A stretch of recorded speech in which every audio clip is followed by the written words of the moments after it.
Virginia, why don't you tell us how you went from being a senior financial executive at Purdue, reporting to the president, a very satisfying and fulfilling and very responsible position, to becoming president and CEO of the Miami Lighthouse?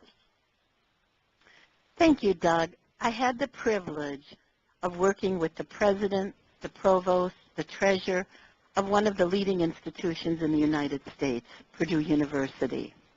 And as the senior financial executive for 24 years, I was able to observe so many different aspects of the university, not only on the academic side, but on the side of the university that many people do not see: student hospital, research, international relations, distance learning, all of the different types of areas where they're really business enterprises. And during my 24-year career, toward the end of that career, I had a secret. I learned that I had a degenerative eye disease that would lead to total blindness. And the eye disease that I had, you lost your eyesight out in the periphery, kind of like a donut hole that you look through, and the hole gets smaller and smaller and smaller. And we read with our central vision, so I could read a spreadsheet. I didn't want things enlarged. I wanted things bold. In my career, at the end of my career, I should say, it became obvious I needed to tell my boss. I said to the treasurer of the university, I have an eye disease, and you may not have noticed, but sometimes I might miss saying hello to someone, one of my new hires at the retreat I didn't realize was standing next to me, and that eye disease is going to lead to total blindness. And he said, oh, no worry, Virginia. We hired you for your brain, not your eyes. Now, did he really mean that? One will never know. But as things became more difficult, we have kind of a significant emotional event in our life, and a new president began, new furniture. In fact, when the executive assistant said, oh, the president has all new furniture, she snuck me in his office, and I realized I don't see the edges of that modern glass coffee table. And after a meeting with him, as I was worried I might hit the glass coffee table, I walked back to my office down the hall and said, Virginia, you need to do things differently. You need to make a change. And so I came to Miami, to the Miami Lighthouse for the Blind, which was the first private agency in the United States to rehabilitate visually impaired people so they could maintain mainstream employment. And when I came to the Miami Lighthouse, I learned that once again, even though no longer could I point and click with the computer, I could memorize lots of keystroke commands asking, what's on the monitor? Read the next cell. Go to the internet. All different keystroke commands where I was fully functional. I learned that I could live alone. I learned that I could cook. I learned that I could travel. I learned that I could get a guide dog. And I got the training for a guide dog. But as I spent my 3 months at the Miami Lighthouse, I said to myself, this place could be so much more if they ran it like a university. I learned that we had only one grant and that the operating budget was just under $2 million. And they had about 30 employees. And I learned that the 24-year career of its executive director was coming to an end. And I said to my counselor, I know what job I'm going to apply for. I'm going to apply to be the president and CEO of the Miami Lighthouse. And she said, oh, Virginia, let's go for a walk. And on the walk, she said, that board would never hire a blind person. Remember now, you are now totally blind. And so I did not apply. The person they did hire was only with them for about a year, and I had the opportunity to volunteer as the president and CEO because I had begun volunteering over the 4-year period before I was named president and CEO. I gave speeches. I was invited to join the board. I was invited to be treasurer of the board. And again, I used my skills, like for the check register, just making it electronic and reading it on the computer.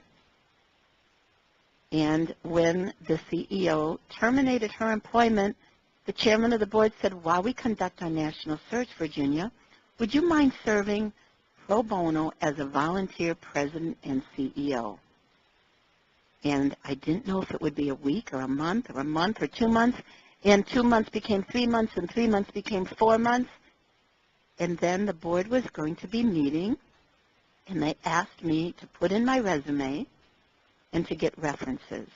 Now, of course, I had great references because it was the president of Purdue University, the provost of Purdue University, but they could witness my skills despite even toward the end of my career there when I was visually impaired.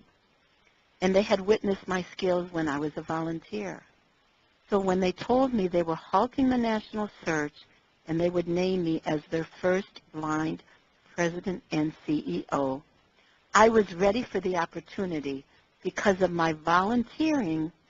I had already got to know the organization, had written different grant proposals and contracts. We already had more than just one grant. We already had 5 or 6. And that, through volunteering, gave me the opportunity to prove that a totally blind person, as long as they have the core competencies, the education, the job experience, and the training that I received at the Miami Lighthouse, and I now have been serving for 11 years. Yeah, 11 very, very impressive years, I might add. I know that you've had a tremendous impact on the Lighthouse. Would you tell us a bit about some of the notable things that have happened on your watch as CEO? Thank you, Doug. The National Evaluator, Charity Navigator, evaluates nonprofits in terms of what % goes of the donor dollars to program support versus administration and fundraising. And they evaluate each year about 8,000 nonprofits. And when I began, Miami Lighthouse was called a 2-star charity. 4 stars is the highest. And we now have been rated a 4-star charity for the last 8 years of my tenure. And that places us among the top 2% nonprofits of the 8,000 they evaluate throughout the entire United States.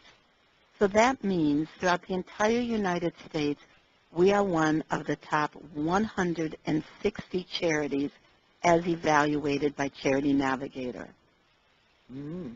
We have had several campaigns. Our operating budget, which then was about $2 million, our operating budget now is $8.5 million. We've had 2 major campaigns for capital. One, to create a learning center for adults by adding a 4th floor to our building, and now adding an adjacent building called the Lighthouse Learning Center for Children, which will be services daily ranging from birth of our blind babies through pre-kindergarten age 4. And that is based upon a lot of collaboration and a lot of relationship building that we were able to raise that $10 million in exactly 1 year. Amazing. And you've been an aggressive program innovator, right, Virginia? Yes. I have to say that Steve Marcus, the head of the Health Foundation, approached us in 2007 and said, Virginia, have you thought of a merger? And the merger was that we created a subsidiary called the Florida Heightened Children's Vision Program. And that was originally run by the Dade County Optometric Association for free eye care for needy children. And when we had the merger with Steve Marcus's help, we were able to change that program from just serving with 1 mobile eye care unit students in Miami-Dade County to serving the entire state of Florida. So each year, about 11,000 children who failed the state-mandated vision screening at their school are referred to our program if they're on the free and reduced lunch program. And because they've already failed their vision screening on the looking at the charts with the screeners, 85% of the children that we give a dilated eye exam to, with my collaboration with the optometric community, receive at no cost prescription glasses. So our program funds both the dilated eye exam provided by the optometric community through mobile eye care or vouchers in their office, and the prescription glasses. And in a survey that Steve Marcus asked, in fact, one day Steve said, Virginia, how do you know those students are wearing their glasses? And how do you know they're really improving in school? And I was brave enough to say, Steve, I have no clue. And he said, well, then let's find out. And so he paid for a survey, hired a company out of Philadelphia, and we provided them the names of 1,400 families whose child had received in either Broward or Miami-Dade County the dilated eye exam and the glasses, and 74% responded yes on, do you have academic evidence that your child has improved in school because of the services provided your child by the Miami Lighthouse Florida Hike and Vision program? That's an outcome. 74% academic improvement. Very, very impressive. Well, let's change tack just a bit. In your really exciting and very moving book, The Blind Visionary, Virginia, you talk about 4 leadership lessons that have served you well as President and CEO of the Lighthouse. One of them is to reach out aggressively. I assume you've been very active in the greater Miami community and beyond, but would you say a few words about reaching out? Doug, reaching out aggressively for me begins first thing in the morning. When I enter the lobby of my building, when I get in a transportation vehicle that takes me to work, to reach out to those people, you know, giving them a compliment, telling them to have a good day, thanking them that I'm able to get to work because of the transportation that they provide me. And then when I get to the office, I think I learned this from the president of Purdue. He had next to his phone numbers of everyone he wanted to call that day.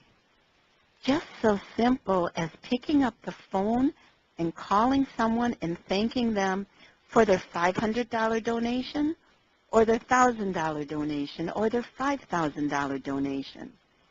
Reaching out aggressively with the elected officials in Tallahassee in order to get the funding for the program I just mentioned. It required many trips to Tallahassee to have the day delegation, that is the state elected officials, to know about our eye care program and to help provide funding for it. And it took several years of going up there, nothing happening, going back up there, and finally something happening. It has to do with the city elected officials as we build our new building and we run into a roadblock, being able to call the entity at the city and tell them about the roadblock and ask them to find solutions. It has to do with being active with other nonprofits. And I know a story that you like, Doug, is when the Humane Society asked me to be in their paparazzi walk the walkway with all of the models. And I had a brand new guide dog. I had a nice suit that I could put on because the store they were featuring, I had purchased a suit from there.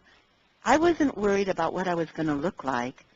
Unlike any other CEO, including the president of the University of Miami who went right before me, I was worried about falling off the runway. That runway was up about 2 feet and maybe a little bit wider than a yardstick. And I had to walk down to the end, turn around, and I made certain that when I turned around, which was the opposite direction they told me to turn around, but to turn so that my dog would be on the outside. Because if I were on the outside on that turn and didn't know where I was, one step and I'd be off. But when I got to the end of the runway and turned around, I was so thrilled that spontaneously I raised my hands up in the air and gave everybody a huge wave of exhilaration. And do you know, the next morning, the front page of the Miami Herald was that photo. You are and my what dog we, did it. You are what we call a real trooper, and that indeed is one of my favorite stories in your book, The Blind Visionary. Another favorite story in the book is one you tell about a very difficult plane trip to Tallahassee. Why don't you talk about that, Virginia? Well, normally the plane ride between Miami and Tallahassee should be less than an hour.